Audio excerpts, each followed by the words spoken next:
Cricket స్టార్లు కానీ, political స్టార్లు కానీ, సినిమా స్టార్లు కానీ వాళ్ళకు పెద్ద ఎత్తున మాస్ ఫాలోయింగ్ ఉంటుంది. పొలిటికల్ లీడర్లైనా, క్రికెట్ స్టార్లైనా, సినిమా యాక్టర్లైనా, స్టార్లైనా వాళ్ళ మూమెంట్ ఉన్నప్పుడు కొంత ముందస్తు ప్రిపరేషన్ తప్పకుండా అవసరం ఉంటుంది. అందులో ఒక సినిమా విడుదలవుతున్నప్పుడు తప్పకుండా వేల మంది అక్కడ జమయ్యేటువంటి ఆస్కారం ఉంటుంది. కాబట్టి థియేటర్ యాజమాన్యం మరి చెప్తున్నది మేము ఇన్ఫర్మేషన్ ఇచ్చినామని, మరి అక్కడ స్థానిక పోలీసులేమో మేము పర్మిషన్ ఇవ్వలేదని. ఏది ఏమైనప్పటికీ కూడా, ఎవరి నిర్లక్ష్యమైనప్పటికీ కూడా ఒక నిండు ప్రాణం పోవడం అత్యంత బాధాకరం, దురదృష్టకరం. ఇవాళ ఆవిడ కొడుకు ఇలా ఏదైతే హాస్పిటల్లో కొట్టుమిట్టాడుతూ ఉండడం, ఆయన కోలుకొని రావాలని చెప్పి మనస్ఫూర్తిగా కోరుకుంటున్నాం. ఆ కుటుంబాన్ని సంపూర్ణంగా ఆదుకోవాలని చెప్పి అల్లు అర్జున్ గారిని నేను కోరుతా ఉన్నా.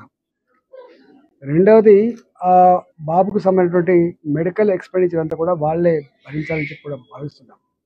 దీని నుంచి ఫ్యూచర్లో ఈ స్టార్లు ఎవరైతే ఉన్నారో, ఈ క్రికెట్ స్టార్లు కావచ్చు, ఈ పొలిటికల్ స్టార్లు కావచ్చు, సినిమా స్టార్లు కావచ్చు, బాధ్యతాయుతంగా ఉండాలని చెప్పి కూడా కోరుతున్నాం.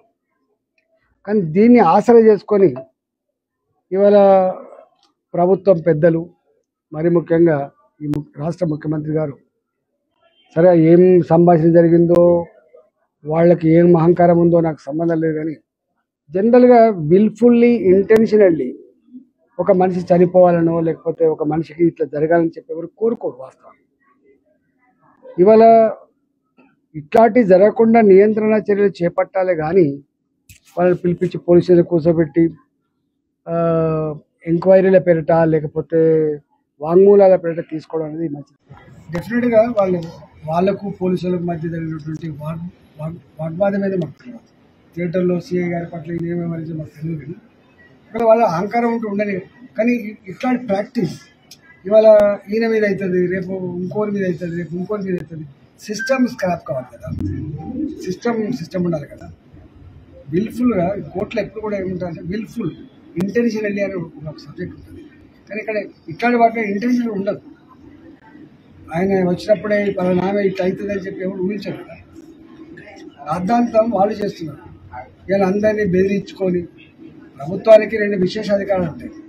ఒక అధికారం ఏంటంటే ఎవరినైనా ఎప్పుడైనా జైల్లో పెట్టే అధికారం ఉండొచ్చు ప్రభుత్వానికి, ఎవరి మీదైనా ట్యాక్స్ వేసే అధికారం ఉండొచ్చు. రాష్ట్ర ప్రభుత్వాలకైనా కేంద్ర ప్రభుత్వాలకైనా రెండు విశేషమైన అధికారాలు ఉంటాయి. ఒకటి ట్యాక్స్ వేసే అధికారం, ఎవరి మీదైనా కేసు పెట్టి జైల్లో పెట్టే అధికారం ఉండొచ్చు. కానీ అంత మాత్రాన ఏది పడితే అది చేస్తా అంటే దానికి ప్రజలు ఉంటారు తప్పకుండా.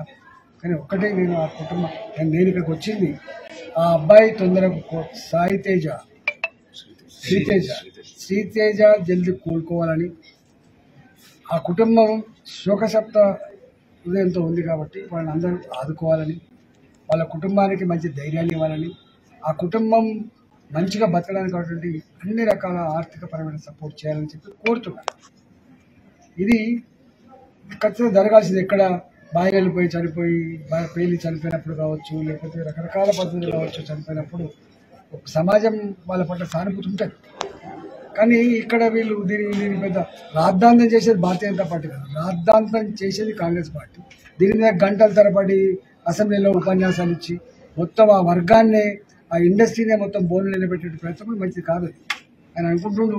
ఇవాళ కొంతమంది సోషల్ మీడియాలో ట్రెండ్ చేసేవాళ్ళు హర్షిస్తుండొచ్చు, కానీ అది మంచిది కాదు. దీన్ని రాజకీయ పరంగా కాకుండా, ఇట్లాంటి చిల్లర వేషాలు కాకుండా బాధ్యతగా వివరించాలని చెప్పి ప్రభుత్వాన్ని సూచన చేస్తారు.